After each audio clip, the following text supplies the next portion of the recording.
mengulas banyak hal bersama narasumber yang tentunya kredibel. Kali ini bersama saya Putra Leo Pasaribu. Dan saya Atis Safit Prasojo. Siaran podcast Bincang Bia pada episode kali ini, kita akan membahas mengenai new normal di dunia pariwisata, yang mana khususnya di episode kali ini tentang wisata selam. Hal ini mengingat Kabupaten Biak Numfor sendiri memiliki berbagai dive center serta beragam spot diving yang sangat indah dan menjadi favorit wisatawan dalam dan luar negeri.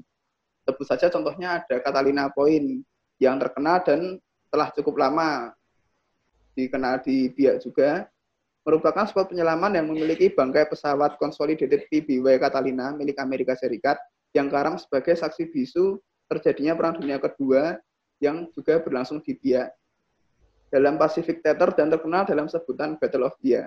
Selain itu, Biak juga memiliki berbagai spot selam berkelas dunia yang berada di Kepulauan Padaido, seperti di Pulau Wundi dengan gua bawah laut Wundinya. Perlu diketahui bahwa sejak tanggal 11 Maret 2020 telah ditetapkan sebuah pandemi global oleh World Health Organization atau WHO, yaitu pandemi COVID-19. Terjadi pandemi global yang sedang terjadi dan new normal atau yang disebut oleh pemerintah Indonesia sebagai adaptasi kebiasaan baru dengan berbagai protokol kesehatan yang harus dilakukan sebagai dampak pandemi COVID-19 ini tentu banyak mempengaruhi kegiatan usaha wisata selam di Indonesia. Pada kesempatan kali ini telah bergabung dengan kita ada Bu Ika Ristiani, merupakan peneliti, pengelola dive center sekaligus instruktur selam. Selamat siang Bu Ika, gimana kabarnya? Siang, alhamdulillah sehat walafiat. Semoga semuanya juga sehat-sehat ya Mas. Amin, sehat. Mungkin sebelum lebih lanjut, Bu Ika bisa memperkenalkan diri tentang Bu Ika. Siapa itu Bu Ika sebenarnya? Kiprahnya apa saja begitu? Mungkin bisa diceritakan kepada para pemirsa Bincang Biak kali ini. Oke, terima kasih untuk kesempatan pada siang hari ini. Saya Ika Ristiani, Adianingrum, panjang banget namanya itu kalau di form pengisian banyak ya, nggak cukup gitu ya, jadi harus disingkat-singkat, cukup dipanggil Ika saja. Saya lahir di Yogyakarta dan sempat bekerja, jadi saya menghabiskan waktu untuk sekolah di Jogja sampai akhirnya selesai S1 tahun 2000. Basic saya biologi saat itu, dan setelah itu saya kerja di Jakarta 9 tahun di Jakarta. Akhirnya saya hijrah kembali, mudik ya jenenge berarti ya, kita mudik ke Jogja lagi, berniat untuk mengembangkan usaha wisata selam di Jogja karena saat itu kan memang sudah banyak klub-klub selam yang ada di Jogja, tapi di Jogja tidak ada instruktur. Saya sendiri setelah S1 di biologi, saya ngambil S2-nya di pariwisata. Nah, kenapa saya ngambil di pariwisata? Jadi saat saya kuliah, saya memang sudah diving. Terus saya ngambil dive master di tahun 2000, ambil instruktur di 2003. Nah, saat itu saya teringat pulang, jadi teringat untuk kembali ke Jogja, di mana saat saya dulu sekolah itu tidak ada instruktur di Jogja. Jadi memang karena sudah tekad bulat, niat tingsun mau mengembangkan pariwisata selam di Jogja, khususnya pulang untuk adik-adik yang ada di unit selam UGM saat itu ya. Jadi saya kembali ke Jogja dan membangun sentra selam Jogja. Jadi kan nggak mungkin ya kalau saya hanya ngurusi klub-klub aja, nggak mungkin. Jadi berusaha untuk memindahkan pekerjaan saya saat di Jakarta. Kebetulan juga pernah jadi guide, kebetulan pernah juga menginstrukturi beberapa kegiatan, mengajar untuk beberapa kegiatan di pariwisata selam juga. Nah, terus tahun 2006 itu mengembangkan, diajak oleh instruktur yang ada di Karimun Jawa, itu untuk mengembangkan SDM yang ada di Karimun Jawa. Nah, perkembangan SDM di Karimun Jawa ini ternyata istilahnya butuh waktu yang panjang. Karena memang effort mereka itu juga berangkatnya itu dari mereka yang ngebom ikan, mereka yang suka destructive fishing lah istilahnya ya. Jadi bagaimana mengembangkan si SDM ini jadi ngompori atau menjadi provokator buat SDM di Karimun Jawa untuk lebih mencintai lingkungannya. Jadi tahun 2006 ngajar untuk pemandu wisata, jadi arahnya untuk pemandu wisata, tapi itu masih basic, jadi masih tingkat dasar untuk mengembangkan pemandu wisata selam. Terus 2007 mengembangkan Karimun Jawa lagi, dan selesai, proyek dari pemerintah selesai nih untuk SDM Karimun Jawa. Nah terus kalau udah mereka sudah advance kan belum bisa jadi pemandu wisata. Alhamdulillah tahun 2011-2012 ada dana dari PNPM Mandiri. Saat itu kami sudah ada Sentra Selam Jogja. Jadi membantu teman-teman yang ada di Karimun Jawa lagi untuk mengembangkan SDM di sana. Jadi yang sudah advance kita trigger lagi untuk mau meningkatkan sertifikasinya untuk layak menjadi guide dan kompeten sebagai guide. Saat itu ada 2 tahun ya, 2011-2012. Selesai di 2012, ternyata dari 30 orang yang pertama kali banget kita latih tahun 2006, itu orangnya sudah berganti-ganti. Jadi kita mau milih orang lokal untuk jadi guide itu susah.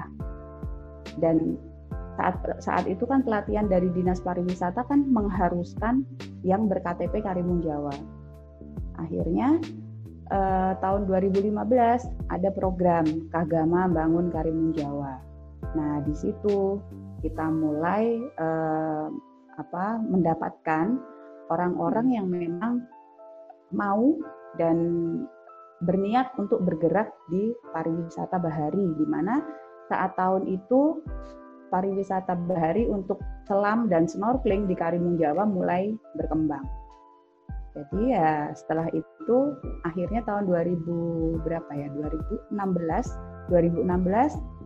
kami setelah melatih teman-teman yang ada di Karimun Jawa itu ada 1 orang yang bisa diberangkatkan sebagai instruktur untuk pelatihan instruktur. Jadi di Karimun Jawa sudah ada instruktur. Nah berangkat dari situ dengan basic tadi ya biologi, saya untuk penelitian awalnya untuk penelitian di bawah air, konservasi di bawah air. Setelah itu baru meniti pariwisatanya. Ya, sudah jadi instruktur, sudah nggarap SDM, kenapa enggak lari ke pariwisata gitu kan? Dan memang pariwisata selam yang dibilang elit gitu ya, kelas elit saat itu, selain alat-alatnya juga mahal. Iya. Nah, itu hanya orang-orang istilahnya kelas menengah ke atas yang mampu. Jadi saat pulang ke Jogja pun saya juga berusaha untuk menjadikan Sentra Selam Jogja itu untuk lebih jadi provokator, ayo toh nyelam dengan biaya yang terjangkau, dengan mencicil misalnya gitu kan, jadi lebih nyaman, lebih enak, biar tidak dirasa bahwa selam itu mahal, gitu aja. Itu latar belakang saya, pengalaman saya, mungkin itu hanya kecil di Karimun Jawa, yang selebihnya pernah juga untuk Banggai Kepulauan. Jadi sedang direncanakan untuk pengembangan SDM di Banggai Kepulauan dan terjadi pandemi ini. Gitu. Jadi harusnya tahun ini itu juga ke Banggai Kepulauan untuk mengembangkan SDM pemandu wisata selam di sana. Oke, mungkin berikutnya dari Tante Ika kan juga mengelola Sentra Selam Jogja nih Tante. Ya. Mungkin Tante Ika bisa mengenalkan kepada para pemirsa Bincang Bia ini tentang apa itu Dive Center secara umum saja dan kegiatan-kegiatannya apa saja begitu Tante?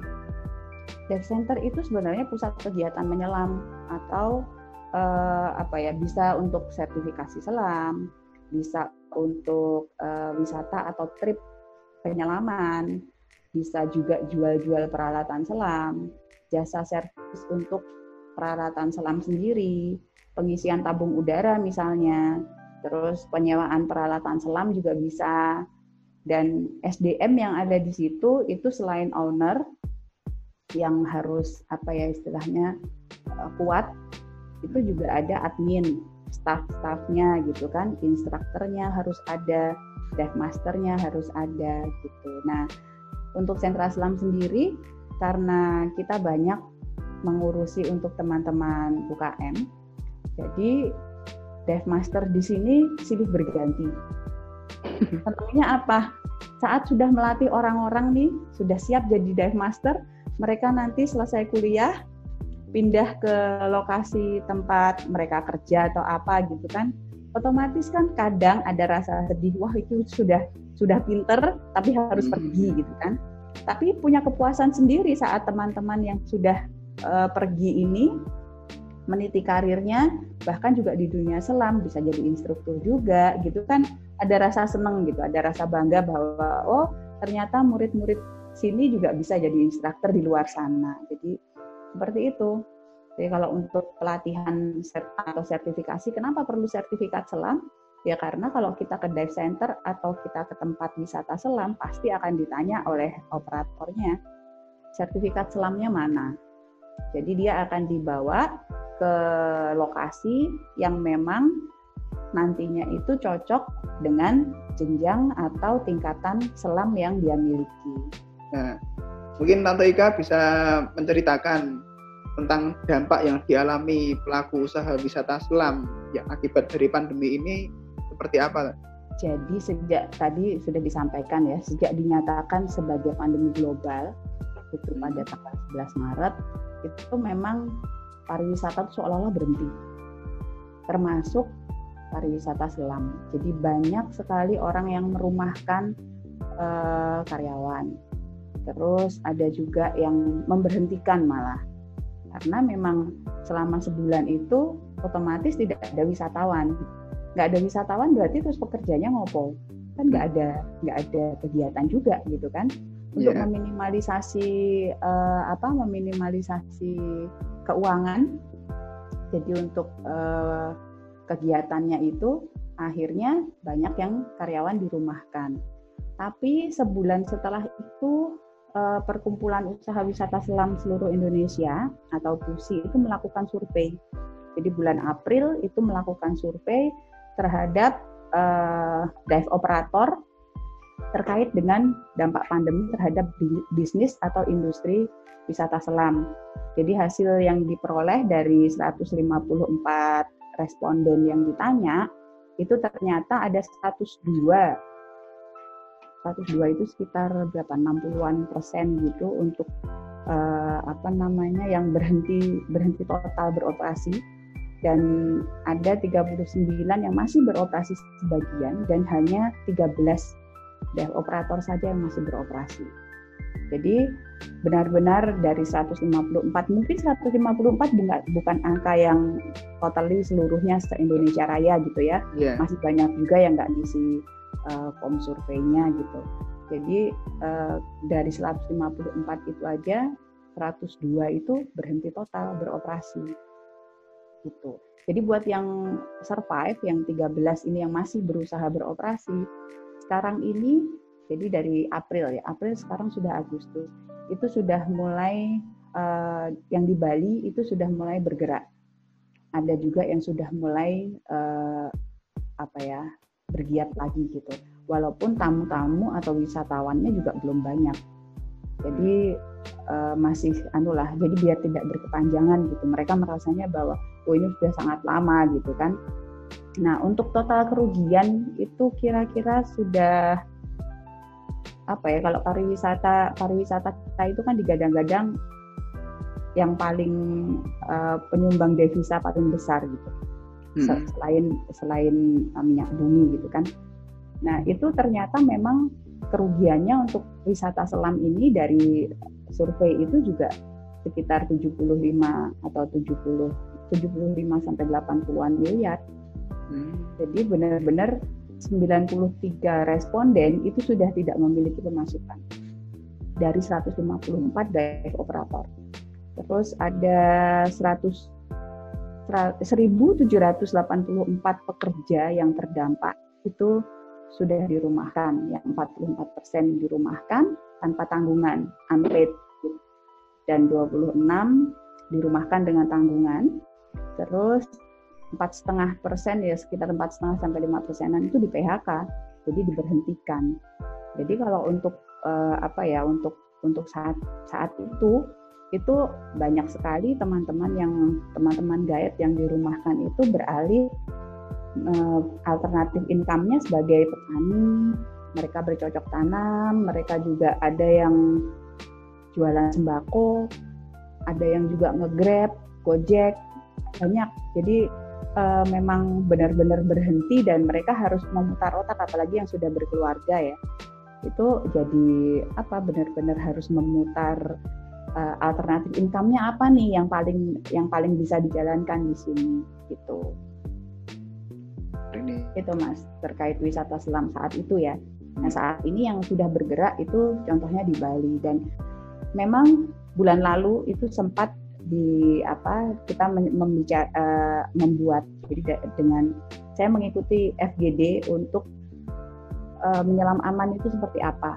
Jadi dari kementerian menginisiasi untuk membuat SOP atau standar untuk bekerja di dunia selam itu seperti apa. Jadi ada aturan atau protokol, base-nya tetap di protokol kesehatan Kemenkes. Tetap harus pakai masker, jaga jarak, social distancing. Nah, berawal dari situ harusnya ada dong untuk yang pariwisata selam gitu kan. Nah, dari situ ternyata kementerian tidak hanya membuat untuk yang pariwisata selam, tapi dia juga membuat untuk yang perhotelan, untuk yang ekowisata dan lain-lain. Jadi pedomannya sekarang tiba-tiba banyak banget gitu kalau mau di-download SOP terbaru gitu untuk protokol terbaru untuk pariwisata itu banyak banget. Karena mungkin ini mempunyai protokol sendiri. Mungkin untuk yang tadi Bu Ika bilang soal ada banyak banget grup tadi yang protokol-protokol tadi. Nah ini Leo mau tanya ini. Mau nanya dulu Bu Ika. Nah kan protokol-protokol itu kan sudah dibuat oleh pemerintah dan sudah disosialisasikan. Nah, dan yang paling banyak mungkin disorot itu ialah mengenai protokolnya terhadap para pelanggan atau pengunjung dari dive centernya dan untuk para orang-orang yang bekerja di dive center. Kira-kira penanganan protokol atau pelaksanaan protokol itu kira-kira bagaimana?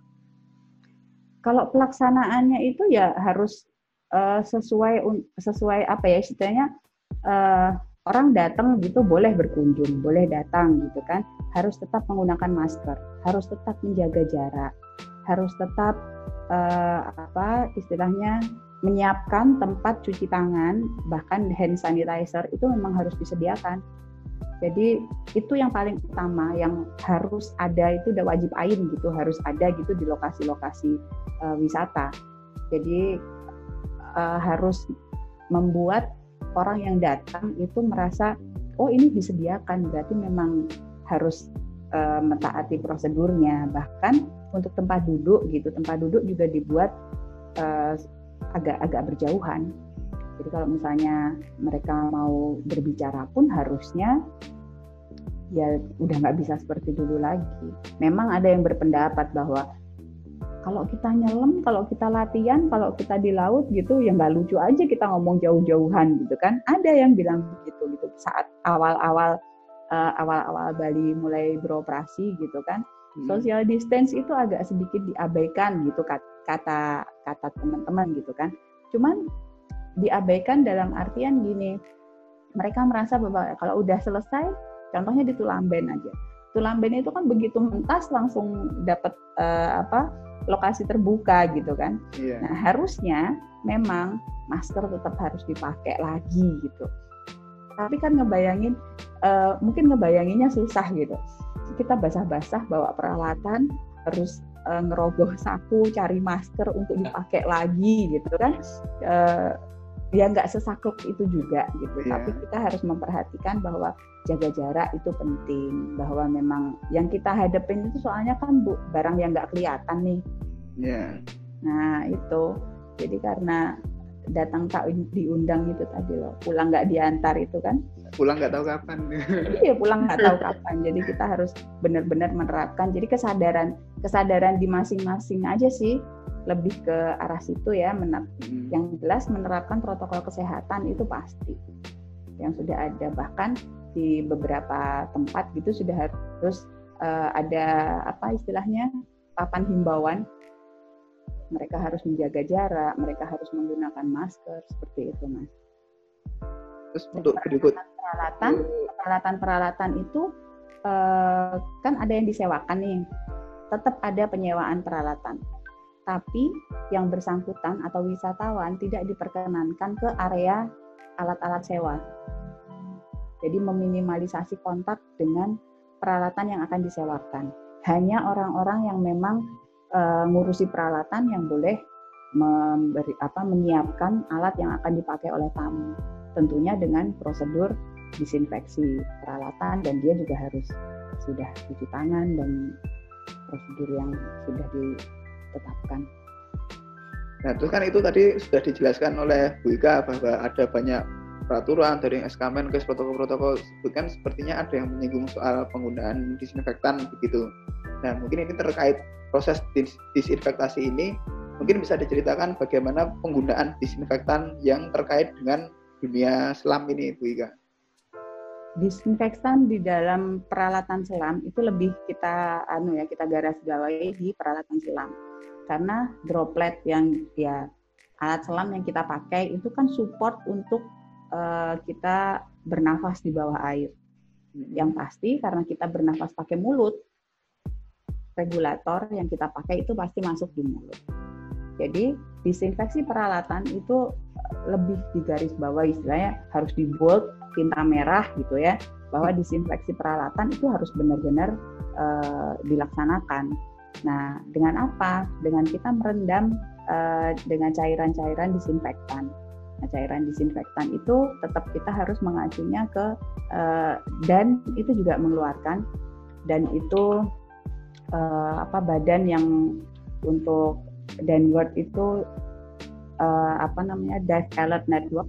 Jadi dia mempunyai aturan atau bahkan merekomendasikan beberapa pedoman untuk usaha wisata selam dan untuk disinfeksi peralatan selam. Itu ada di downward, ada di webnya Dan.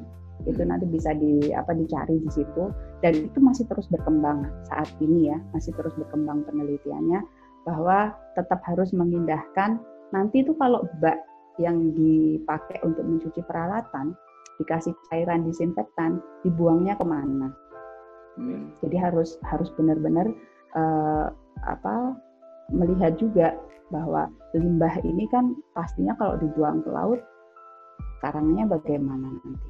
Gitu. Jadi itu bisa dipakai saat kita selesai nih penyelaman. Peralatan yang kita pakai itu harus direndam dulu, direndam di situ untuk beberapa saat. Setelah itu diambil dan kita harus segera bersihkan atau keringkan. Karena apa?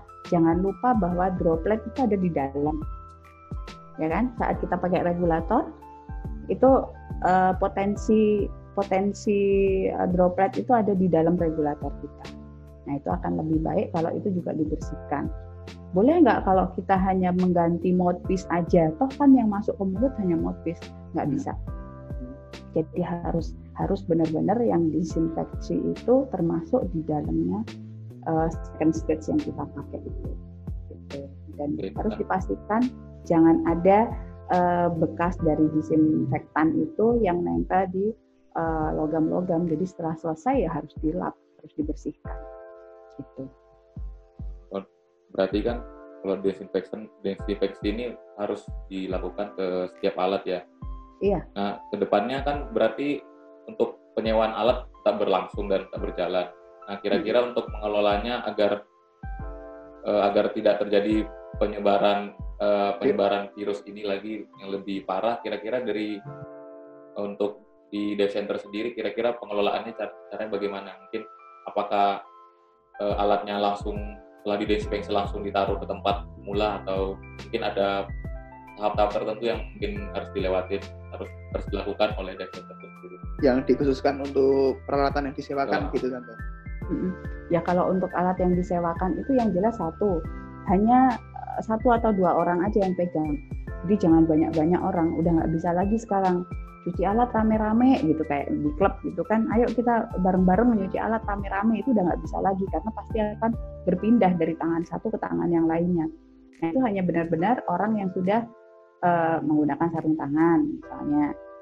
Selesai mencuci, selesai menggantungkan peralatan itu, setelah itu membersihkan, baru setelah itu dirapikan. Dan harus dipastikan bahwa setelah itu di-set lagi untuk satu orang satu. Jadi satu dive gear itu hanya untuk satu set peralatan. Dan setiap orang tidak boleh bergantian. Tidak ada lagi sharing peralatan. Satu orang satu. Jadi kalau kita mau bicara alat sewa, ya kita punya alat sewa hanya 20, ya hanya 20 tamu untuk hari itu. Kan perlu proses nih kalau misalnya orang, biasanya kan kalau untuk penyelaman, satu hari ada 2 kali penyelaman. Pulangnya pasti udah sore. Jadi kalau udah sore, itu sudah harus membersihkan peralatan, disinfeksi peralatan, baru bisa lagi dipakai untuk besok harinya misalnya. Gitu. Jadi akan lebih lama waktunya. Jadi nggak bisa sharing-sharing lagi ya. Ukuran ini yang pakai si A, terus nanti habis itu ukuran yang sama bisa si B pakai, si B nanti pakai gitu. Nggak bisa. Di hari yang sama, kekuatan yang sama, nggak bisa. Makanya sebisa mungkin gitu kan punya sendiri itu. Kalau orang yang agak-agak sedikit parno gitu, berarti kalau memang kita tetap eksis di dunia selam, yo beli sendiri peralatannya. Jadi untuk beli peralatan itu pun, dive center harus menyiapkan bak pencucian atau bak disinfeksi peralatan yang harus disediakan untuk tamu. Gitu. Tidak boleh dicampur tamu A dengan tamu B, nggak boleh. Jadi itu mungkin dilanjutkan aja Bu Ika untuk yang pertanyaan berikutnya itu sebenarnya mengenai bagaimana cara memperlakukan perlengkapan selam yang dimiliki oleh pelanggan. Nah, begitu gimana Tante? Mungkin Bu Ika bisa ngasih tips and trick untuk para penyelam yang mandiri, nanti Bu Ala sendiri. Kira-kira dia bagaimana cara dia memperlakukan, dan mungkin dive center gimana memfasilitasi para penyelam-penyelam dengan yang punya alat sendiri tadi, alatnya masing-masing tadi.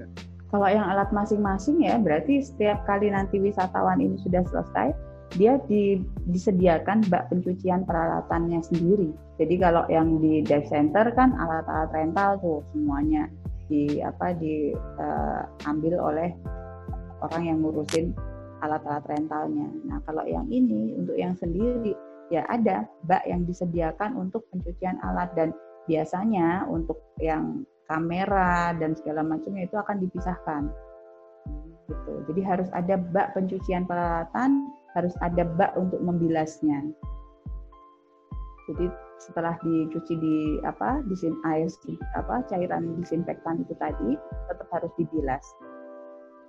Karena takut untuk korosif kan. Jadi takut kalau alat-alatnya nanti tidak mengganggu peralatannya gitu. Jadi tetap harus dibilas. Setelah dari bak disinfektan, ada lagi bak pembilasan. Gitu. Harus menyiapkan disinfektan. Antar bak ada jaraknya. Wah, makin luas deh. Selanjutnya Tante yang unik ini gini sih. Kan biasanya di beberapa spot itu kita harus menggunakan kapal atau perahu.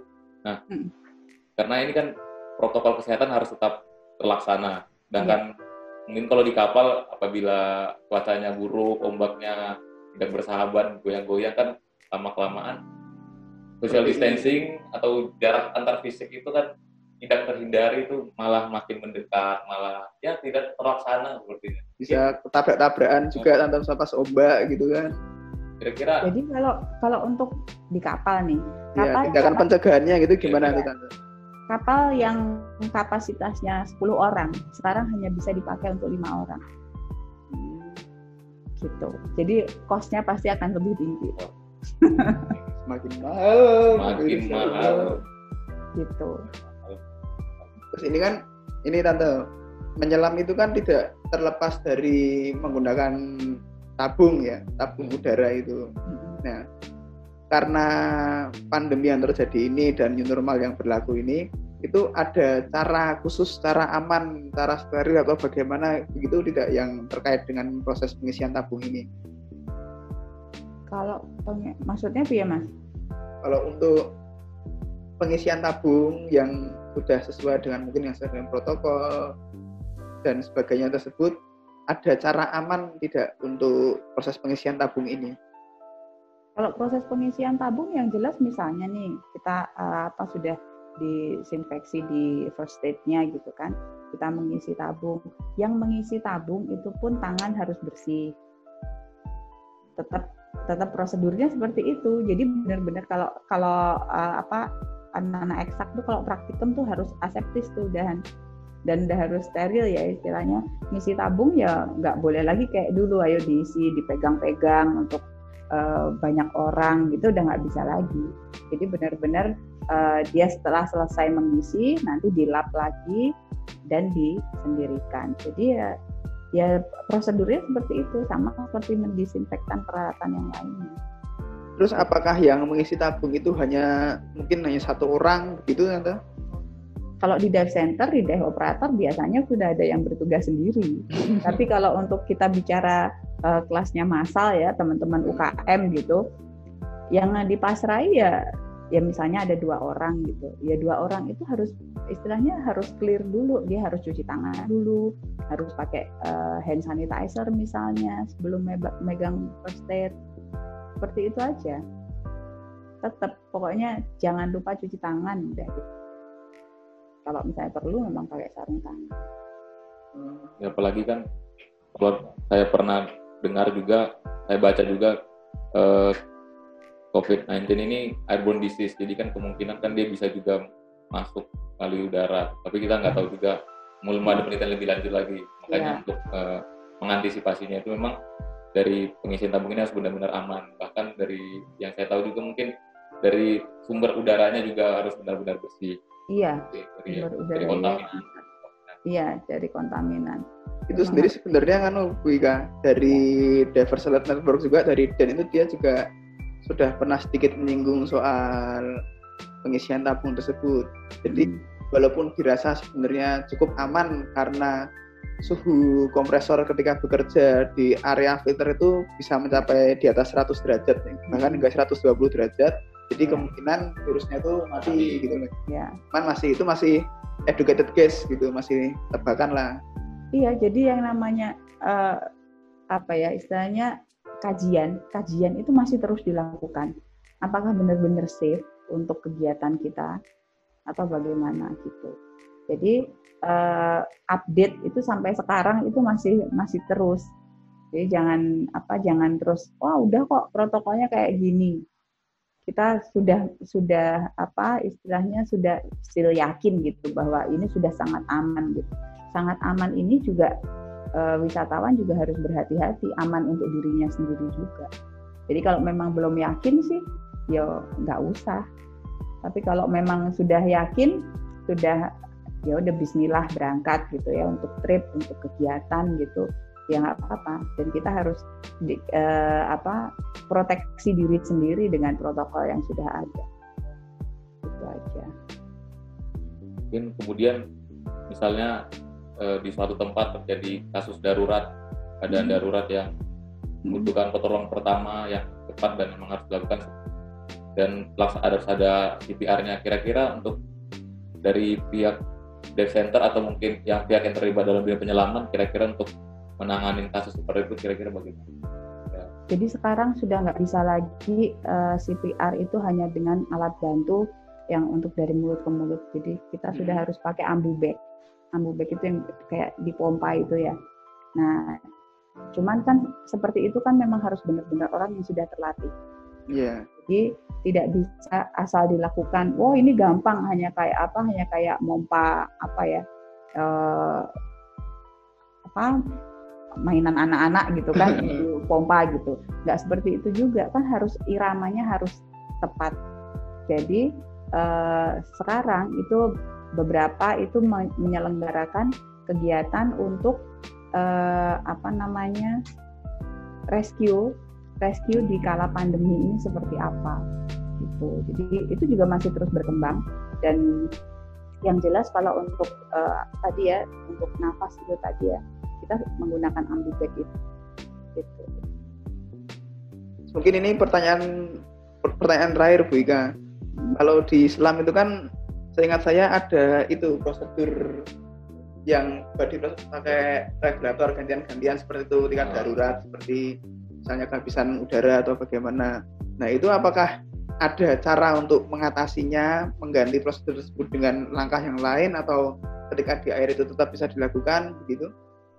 Kalau untuk prosedur sharing air itu kan kalau sekarang kayak apa, kalau dulu kan kita latihan itu ada banyak cara ya. Yang pertama kita dengan satu second stage, yang kedua kita melakukan dengan octopus. Jadi octopus itu sudah benar-benar wajib, bahkan dari beberapa tahun yang lalu itu kan sudah wajib. Banyak beberapa yang sudah tidak mengajarkan sharing air itu dengan satu regulator, satu second stage gitu. Jadi sudah harus bisa menggunakan octopus gitu. Dan octopus yang akan itu ya benar-benar harus sudah disinfeksi itu tadi ya. Harus meyakinkan meyakinkan teman kita, nggak cuma safe untuk kita sendiri, tapi yang untuk teman kita juga harus ada. Tapi kalau memang ada pony bottle atau memang suplai udara gitu yang lain akan lebih baik. Mungkin untuk sebagai penutup, ini berarti artinya Dive Center perlu untuk memperbarui prosedur operasi standar atau SOP dengan mempertimbangkan berbagai rekomendasi yang ada, baik yang mungkin ada dalam diskusi bincang biak pada episode kali ini maupun dari peraturan dan regulasi nasional yang lainnya yang mana sudah mulai berlaku. Harapannya episode bincang biak kali ini dapat memberikan gambaran maupun pemahaman baru baik bagi pengelola usaha wisata maupun bagi masyarakat umum dan masyarakat umum yang penyelam juga, dan untuk siapapun pemirsa podcast ini. Sebelum kita akhiri, mungkin dari Bu Ika ada tambahan? Tetap mengikuti protokol yang sudah ada aja sih. Okay. Kayaknya itu. Ya bukan, mungkin juga kalau teman-teman yang memang dirasa belum aman saat ini, ya nggak usah dipaksain untuk menyelam atau berwisata, karena ya kita tidak tahu nanti di tempat lokasi kita atau di perjalanan. Ya, jangan sampai berwisata itu menjadikan klaster baru gitu kan. Iya, aneh begitu. Bagus sekali.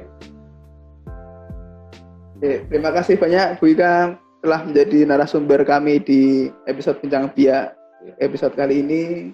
Semoga ini keadaan semakin membaik dan kegiatan menyelam dapat kembali berlangsung dengan aman dan nyaman ya. Asik deh. Amin. Semoga lalu waspada Dira Anuraga. Ya, mungkin ini episode terakhir atau ya kali. Ya, episode terakhir. Ini episode terakhir kita. Terima kasih telah menyaksikan episode podcast Bincang Biak kali ini. Dan jangan lupa untuk mengikuti lini masa kami di @masbiak. Terima kasih.